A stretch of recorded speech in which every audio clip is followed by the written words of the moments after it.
ना कोई महल मेरा है, ना कोई ऊंचा सिंहासन मेरा है। मुझे तो बस इस बात का गुमान है कि मैं इस वतन का हूँ और ये वतन हिंदुस्तान मेरा है। नमस्कार साथियों, स्वतंत्रता दिवस की आप सभी को हार्दिक शुभकामनाएं।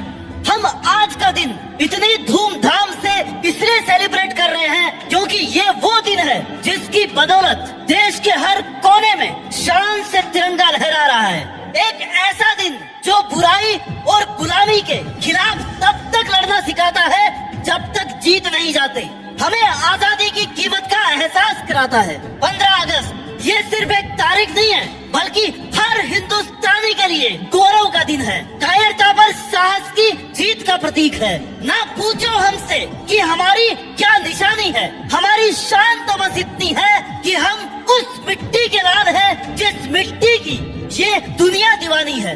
स्वतंत्रता का मतलब सिर्फ स्वतंत्रता नहीं बल्कि जिम्मेदारी भी है। जिस जिम्मेदारी को पूरा करने के लिए आज हर भारतीय अपनी अपनी मेहनत से देश का नाम रोशन करने में लगा हुआ है। सच्ची स्वतंत्रता वही है जब हम अपने सपनों को पूरा करने की ताकत रखते हैं। हम भारतीयों की मेहनत से भारत हर फील्ड में प्रोग्रेस कर रहा है, वो चाहे स्पोर्ट्स हो, इंडस्ट्री डेवलपमेंट हो, एजुकेशन हो, आईटी हो या फिर डिजिटल इंडिया हो।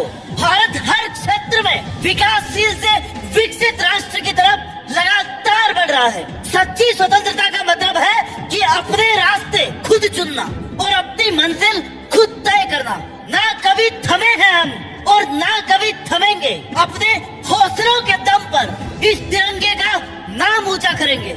आज के दिन हम सब अपने स्वतंत्रता सेनानियों के अनगिनत बलिदानों को याद करते हैं जिन्होंने हमारी आजादी के लिए अपनी जान तक की परवाह नहीं करी।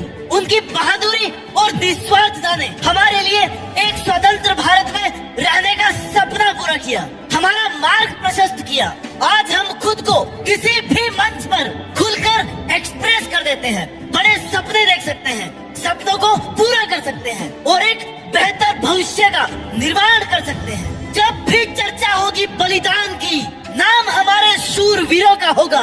जब भी गूंजेगी गाथा शौर्य की, वो शौर्य गाथा हिंदुस्तान के सैनिकों की होगी। देशभक्ति का मतलब सिर्फ झंडे लहराना नहीं होता बल्कि अपने देश को मजबूत और सशक्त बनाने में सहायता करना भी होता है। अब जिम्मेदारी हमारी भी है, इस आजादी की गरिमा बनाए रखने की जिम्मेदारी। आज हम सबको मिलकर एक ऐसे राष्ट्र का निर्माण करने की जरूरत है जहां हर मन डर से मुक्त हो, हर सिर सम्मान और गर्व के साथ उठा हो। हम अपने बोलने के अधिकार का यूज जनता के सामने सच बोलने में करें, जो सही है ना उसके लिए खड़े हो और एक न्यायपूर्ण समाज बनाने में अपना योगदान दे।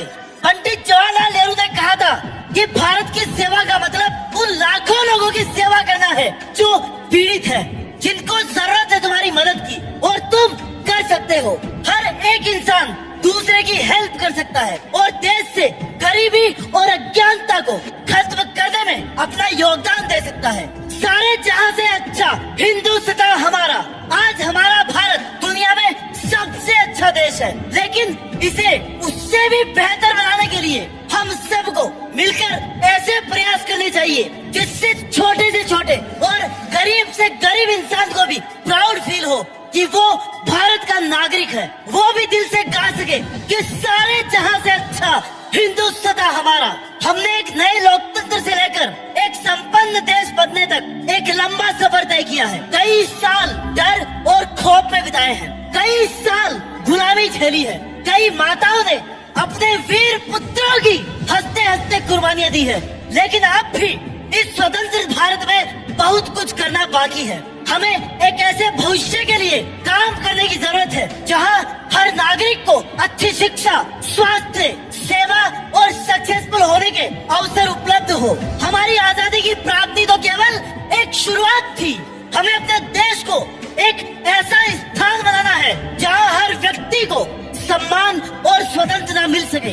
अपने देश की संस्कृति, परंपरा और मूल्यों को बनाए रखने के लिए हमें अपने कल्चर को साथ लेकर चलना पड़ेगा। जो लोग डेवलपमेंट के नाम पर केवल वेस्टर्न कल्चर को ज्यादा प्रमोट कर रहे हैं ना, उनसे मैं कहना चाहता हूँ कि अपनी जड़ों को मत भुलाओ। अपनी पहचान को मत मिटाओ। कहीं ऐसा ना हो कि तरक्की की राह में संस्कृति का मान खो जाए, अपनी धरोहर की अहमियत कहीं कम ना हो जाए। विकास का मतलब सिर्फ चमक धमक नहीं होता, बल्कि अपनी पहचान के साथ आगे बढ़ना होता है। संस्कृति का रंग चढ़ा रहना चाहिए, सिर्फ पश्चिम के चमक के पीछे नहीं भागना चाहिए। अपनी मिट्टी की महक और अपनी भाषा का प्यार, यही तो है हमारे असली पहचान के आधार। इस विकास की दौड़ में अपनी परंपराओं को मत भूलो, अपने संस्कारों की नींव को मजबूत रखो। हमारे भारत का कल्चर बहुत लॉजिकल है और साइंटिफिक तरीके से सबसे ऊपर है, मीनिंगफुल है। हमारे कल्चर में हर एक चीज का, हर एक बात का, हर एक रंग का और हर एक पहनावे का और हर एक धर्म का वो मीनिंग है जिससे हम हमारी लाइफ में सकारात्मक बदलाव कर सकते हैं। जात पात का भेद नहीं, हम सबको गले लगाते हैं, भाईचारे की भाषा बोलकर प्रेम का दीप जलाते हैं और जिसे मान चुकी सारी दुनिया, मैं बात वही दोहराता हूँ, भारत का रहने वाला हूँ और भारत का मान बढ़ाता हूँ। हमें अपने देश को एक सुपर आइडियल नेशन बनाने के लिए निरंतर प्रयास करना होगा। आज का दिन हमें ये इंस्पिरेशन देता है कि हम सब मिलकर एक सशक्त और समृद्ध भारत के निर्माण की डायरेक्शन में लगातार काम करें। ये जो हर साल हम इंडिपेंडेंस डे सेलिब्रेट करते हैं, ये इसलिए करते हैं कि हम ये कभी नहीं भूले कि आजादी के पहले के 200 साल हमारे देश के एक एक व्यक्ति ने कितने दुख, दर्द और पीड़ा में अपना जीवन बिताया है। आज जो जिंदगी हम जी रहे हैं, उसके लिए कितने ही लोगों ने बिना किसी सवाल के अपना जीवन बलिदान किया है। गुलामी की जंजीरों से आजाद होने के लिए कितनों ने कुर्बानियां दी थी और वतन की मिट्टी को बचाने कितने ही वीरों ने अपनी कहानियां लिखी थी। अगर अब भी किसी को ये लगता है ना कि उनके लिए किसी ने क्या ही किया है, तो उनको मैं बताना चाहता हूँ कि कभी गोलियों की बौछार सह लेना, कभी जलते हुए सूरज का ताप सह लेना, कैसे होती है हिफाजत मातृभूमि की, कभी सरहद पर खड़े शूरवीरों को जाकर देख लेना। इसलिए आज की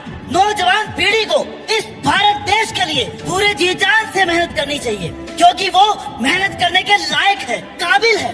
आज की नौजवान पीढ़ी के पास में इतनी एनर्जी है कि वो अपने देश को पूरी दुनिया में महान बना सकते हैं, सभी को साथ लेकर चल सकते हैं। इन्हीं शब्दों के साथ मैं अंत में कहना चाहता हूँ कि ठोकरे खाकर भी जो नहीं संभलता है ना, वो कभी आगे नहीं बढ़ सकता, और जो छोटे छोटे प्रयासों से मेहनत करता है वो कभी रुक नहीं सकता। और आखिर में एक लाइन और कहना चाहता हूँ जो किसी ने क्या खूब लिखी है कि लहरों से डरकर नौका पार नहीं होती और कोशिश करने वालों की कभी हार नहीं होती। मेहनत करते रहिए और मेहनत के दम पर देश में अपना नहीं बल्कि दुनिया में भारत देश का नाम रोशन करके दिखाइए। जय हिंद, जय भारत, वंदे मातरम।